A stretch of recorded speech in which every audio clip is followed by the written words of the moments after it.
बिहार का यह अजूबा स्कूल है जहां एक ही कमरे में एक नहीं बल्कि दो स्कूल संचालित है। एक प्राइमरी और दूसरा मिडिल स्कूल। दोनों स्कूल में आसपास के 10 मोहल्ले के 435 बच्चे नामांकित हैं।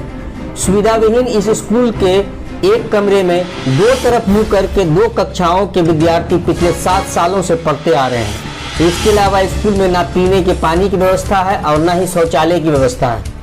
इस स्कूल का आलम यह है कि कमरे की किल्लत की वजह से स्कूल के प्राचार्य का चैम्बर भी स्कूल भवन से 100 मीटर की दूरी पर एक निजी मकान में है। स्कूल की बदहाल व्यवस्था को देखकर सवाल पैदा होता है कि क्या बिहार सरकार का शिक्षा विभाग कंगाल हो चुका है, जो दो स्कूलों को एक भवन के मात्र 2 कमरों में शिफ्ट कर दिया गया है। क्या शिक्षा विभाग के जिला स्तरीय पदाधिकारी कुंभकर्ण के नींद में सोए हुए हैं, जो उनको स्कूल की बदहाली नजर नहीं आती, या फिर यह स्कूल दोहरी नजरिया वाली सोच का शिकार है। और सबसे ज्यादा चौंकाने वाली बात यह है कि यह बदहाल स्कूल बिहार के मुखिया नीतीश कुमार के गृह जिले में है, मतलब बिहार का नालंदा जिला। और बिहार के मुखिया का नारा है सबका साथ और सबका विकास। सबका साथ और सबका विकास कैसा हो रहा है, इस स्कूल की बदहाली खुद बयां कर रही है। मालूम हो कि मुख्यमंत्री नीतीश कुमार का गृह जिला नालंदा के बिहार शरीफ में 2 कमरे वाले भवन में एक उर्दू प्राइमरी स्कूल खानका और दूसरा उर्दू मिडिल स्कूल बल्खी खानका संचालित है। और इन दोनों स्कूल में कुल 435 बच्चे नामांकित हैं।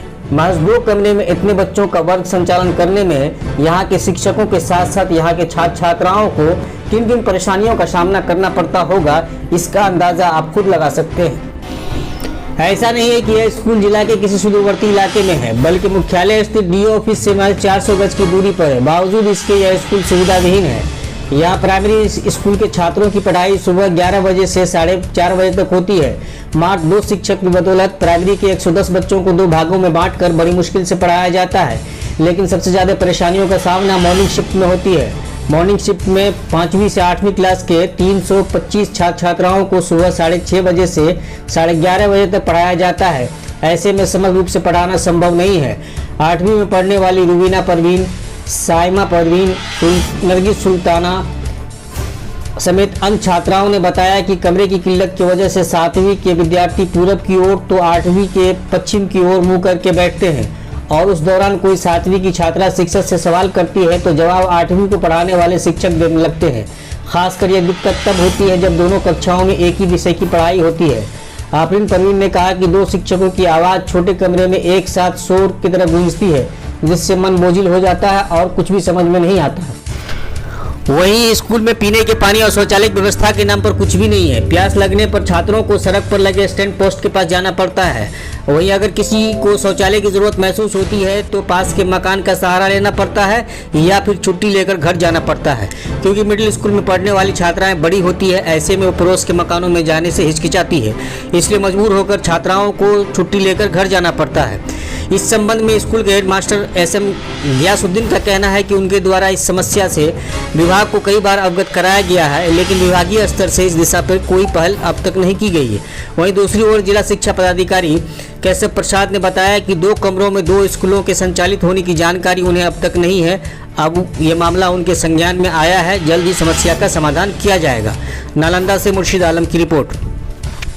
है कि आपका स्कूल जो सुविधाहीन है, ना शौचालय की व्यवस्था है, ना पानी की व्यवस्था है, इसमें क्या विभाग को आप सूचना दिया है इसके बारे में? हाँ, बराबर देते रहते हैं। यूडाइस में जो भराता है साल में एक बार, तो उसमें भी जाता है कि यहाँ शौचालय नहीं है, चापाकल नहीं है और 2 ही रूम में विद्यालय चलता है। हमारे यहाँ 440 बच्चे हैं।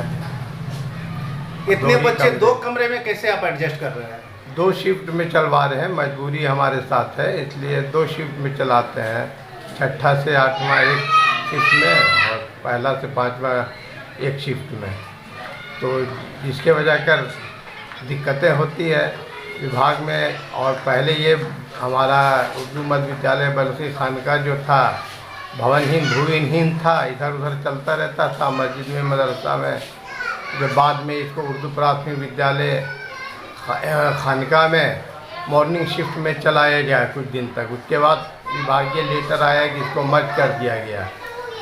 हालांकि विभाग में भी हमने लिखा कि ये मर्ज होने से हमारे स्कूल 10 मोहल्ला के बच्चे जो यहाँ पर सलम एरिया के 10 मोहल्ला के बच्चे आते हैं, दिक्कत होगा। फिर भी विभाग ने इसे आदेश दिया मर्ज करने का और हमने मर्ज कर दिया। कितने शिक्षक शिक्षिका हैं इसमें? इसमें 4 जेंट्स हैं शिक्षक और 5 महिला शिक्षिकाएँ हैं। छात्र छात्राओं के साथ शिक्षिका को भी अगर शौचालय की आवश्यकता होती है तो वो लोग क्या करते हैं? वो मोहल्ले के अंदर बगल के घरों में जाते हैं और बच्चों को अब कहते हैं कि पानी क्या बोतल लेके आओ पीने के लिए, ताकि पानी चापाकल नहीं रहने से वो बोतल लेके आते हैं। और जब शौचालय की ज़रूरत पड़ती है तो अगल बगल के घरों में जाती हैं। हालांकि कई बार लिख के दिया, इंजीनियर साहब से भी बात किया था, लेकिन कोई इस पर मैंने इस तरह सुविधाहीन स्कूल चल रहा है, ना जहाँ शौचालय की व्यवस्था ना पानी की व्यवस्था है। क्या वो शुभ नाम आपका सर? मेरा नाम एसएम गयासुद्दीन हुआ। मैं 2018 में यहाँ आया। पहले मैं यहाँ प्रधान अध्यापक के रूप में हूँ और पहले मैं चंडी में था, वहाँ से ट्रांसफ़र होकर के प्रधान अध्यापक के पद पर उर्दू मध्य विद्यालय बल्हे खानका में आया।